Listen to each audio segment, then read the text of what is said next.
When looking at the grand history of Star Wars lore, the Mandalorians more often allied with the Sith whenever it came to wage war on the Republic and the Jedi. Each Sith Lord that were contemporaries with the Mandalorians were eager to recruit these living weapons onto their side, as their status as warriors was legendary and respected by the Sith. Almost all Sith Lords, except for Darth Revan, loved the Mandalorians and used them to a great effect against the Jedi and the Republic. The relationship between the Mandalorians and the Sith was one born of mutual respect. The Sith admired anybody with power, even if they themselves could not touch the Force, and the Mandalorians certainly had power. In turn, the Mandalorians found allying with the Sith highly beneficial, as they considered them to be some of the most powerful beings in the entire galaxy, with the two of them growing a mutual hatred for the Jedi, those that had power but in their own eyes refused to wield it and served those lesser. The Mandalorians and the Sith were the greatest conquerors in all of Star Wars lore, and they bonded over their shared desire to conquer the Republic. The Sith related to the warrior-like culture of the Mandalorians, and the Sith knew the exact language to use and buttons to press to ensure that the Mando commanders would be fiercely loyal to the way of the Sith Empire. In nearly every single era since the reign of Exar Kun, the Mandalorians eagerly joined the Sith in their missions to conquer the Republic. However, there were a couple of breaks between the friendship of the Sith and Mandos, the first of which began unsurprisingly with Revan. Revan, even after becoming a Sith, still hated the Mandalorians vehemently and refused to ever ally or work with them. For this video, we want to examine exactly what Revan found so appalling about the Mandalorians even after he turned to the dark side. But first, the Force is an enigma, and so is the galaxy far, far away and all of the lore within. But we are unraveling that enigma one holocron at a time, every single day. So if you'd like to stay up to date on all of the lore, we'll ask in brevity, please consider subscribing. It is your destiny. Now, let us begin. When Revan the Savior returned as Darth Revan the Conqueror, he turned the entire galaxy on its head, causing massive schisms to happen both within the Republic Navy and the Jedi, as Revan began what is known as the Jedi Civil War. Revan's name went from one of praise to one of infamy. Revan intended to be the retribution to the Jedi Order for their ineptitude, and with the power of the superweapon the Starforge, Revan did not need a massive fleet of ships or planets in order to do so. All he needed was people to stock his fleet. But this fleet in return was basically created for him for free by the Starforge. And like we said, the primary candidates for this position was many of his old allies and the Revanchists from the Mandalorian War. Now, it would have been quite an easy thing for Revan to enlist some Mandalorians and mercenaries to work alongside him, as Revan already knew Mandalore the Ultimate had been sent on a mission against the Republic from a Sith Lord in the very beginning. But Revan did not agree to this, and decided to leave the Mandalorians scattered as they were, even though Revan had the power to unite them yet again. Revan refused to take advantage of these warriors, and refused the greatest warriors in the galaxy enlisting as mercenaries in his army. This was shocking, as Revan is known as one of the most intelligent tacticians in the entire lore.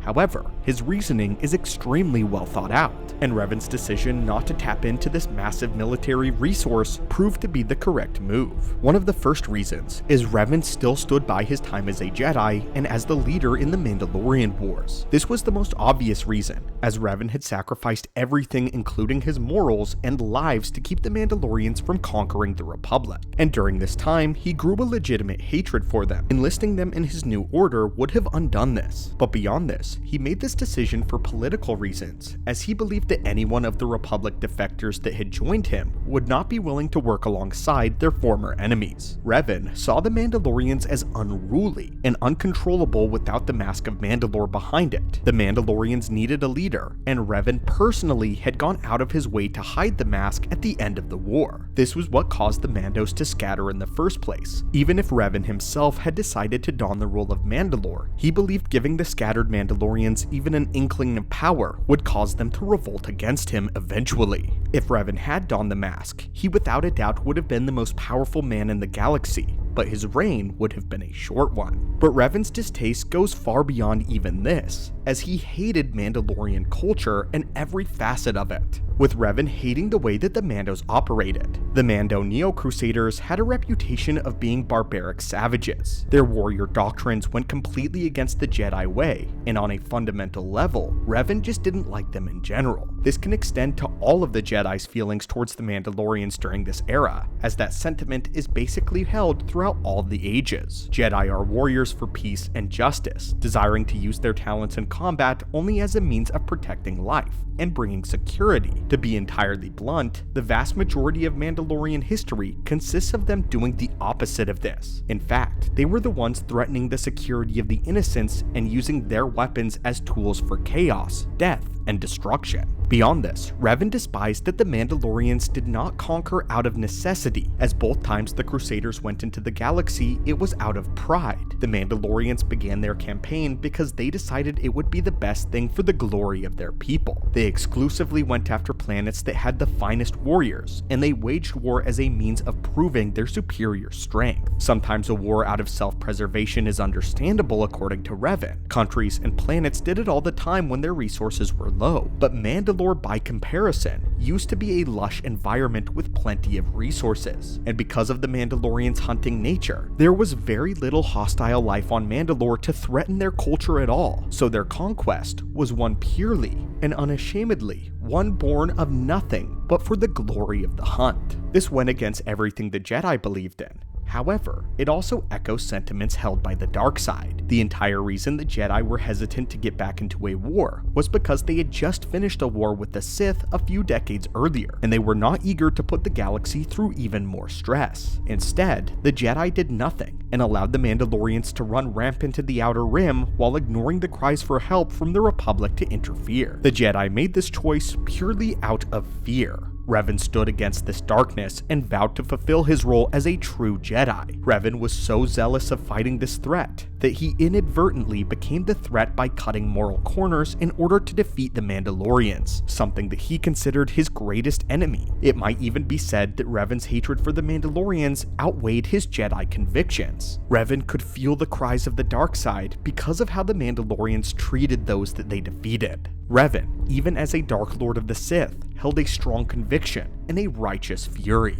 At the beginning of the war, when the Revanchists were trying to prove to the High Council that the Mandalorians were out of control and needed to be stopped, Revan would end up traveling to a world where a huge massacre had occurred. Hundreds of innocent villager bodies lay dead in the wake of the Mandalorians, all while the Jedi were simply investigating after the fact. Revan would end up finding a Mandalorian mask of a woman, which gave all the Jedi present a vision through the Force. The mask had belonged to an unnamed Mandalorian who had stepped between her comrades and the innocent villagers, pleading for their life. Her very family, her friends, gunned her down with the rest of the villagers, however. Any sign of weakness was not to be tolerated. This act disgusted and enraged Revan, so much so that he donned the mask of the fallen Mandalorian and declared that he would never remove it until the Mandalorians were destroyed. Now with the Mandalorians defeated, Darth Revan would return to the Republic with the mask still on. This time though, it meant something else. It was a reminder to the Jedi Order of how much of a failure they were, how they failed to act, and how thousands, millions had died because of it. They were not worthy Jedi,